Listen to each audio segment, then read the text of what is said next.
Salut à tous. Abonne-toi à ma chaîne et mate la suite de l'actualité sur ta chaîne.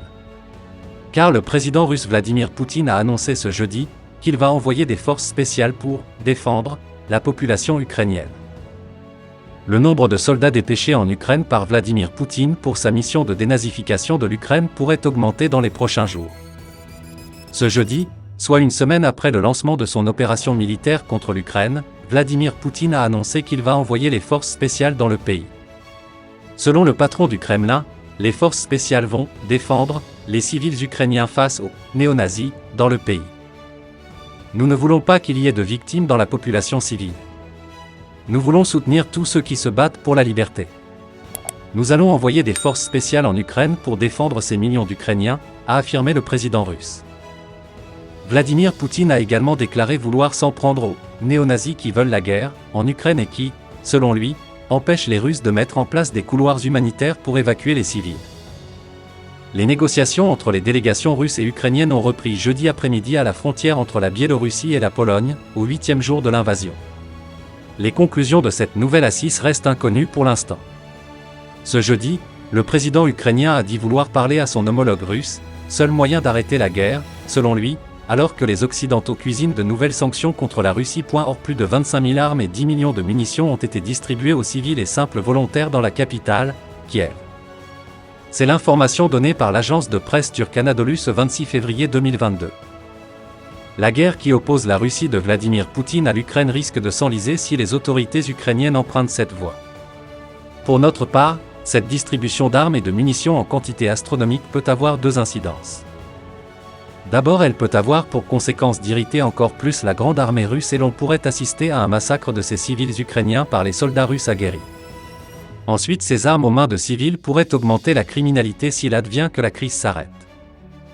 Mais en réalité, cette situation montre que les autorités ukrainiennes sont aux abois et ne savent à quel saint se vouer. Parce que sur le terrain, à entendre les différents discours, les grands pays ne comptent pas se jeter dans cette crise. Pour le moment, ces pays se contentent d'annoncer des mesures de sanctions contre la Russie. Et c'est un bon choix car si ces grands pays tels que la France, l'Angleterre, les USA, s'engagent militairement, l'on pourrait facilement tomber dans l'internationalisation du conflit. Et quand on a encore souvenance des deux guerres mondiales antérieures, certainement que les puits. Cependant, ce qu'a dit Poutine à Macron et qui fait penser au président français que le pire est à venir. Le président russe a confirmé à son homologue français au cours de leur échange téléphonique de jeudi qu'il entendait poursuivre, sans compromis, son offensive contre les nationalistes ukrainiens et qu'il pourrait renforcer ses exigences. Emmanuel Macron a tiré de cet échange des conclusions très sombres. Emmanuel Macron pense que le pire est à venir en Ukraine après son échange avec Vladimir Poutine, qui a fait part de sa très grande détermination à poursuivre son offensive, dont le but est de prendre le contrôle de tout le pays, selon l'Élysée.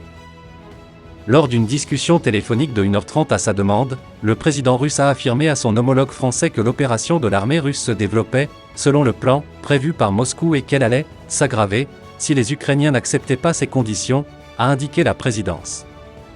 L'anticipation du président de la République est que le pire est à venir compte tenu de ce que lui a dit le président Poutine, selon l'Élysée.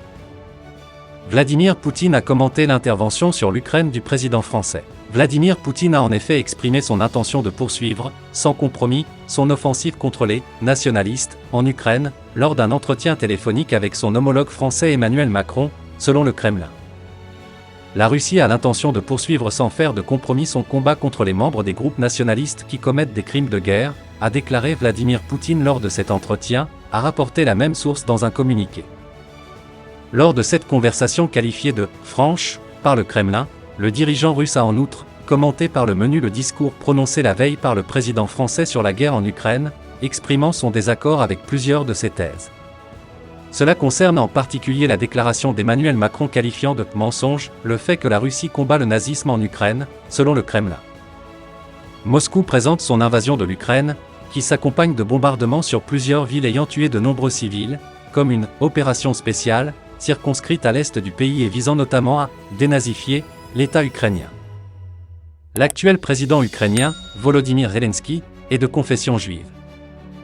Encore plus d'exigences de la part de Moscou pour cesser son agression. Lors d'une adresse à la nation consacrée à l'Ukraine mercredi soir, Emmanuel Macron avait insisté sur le fait que la Russie n'est pas agressée, elle est l'agresseur.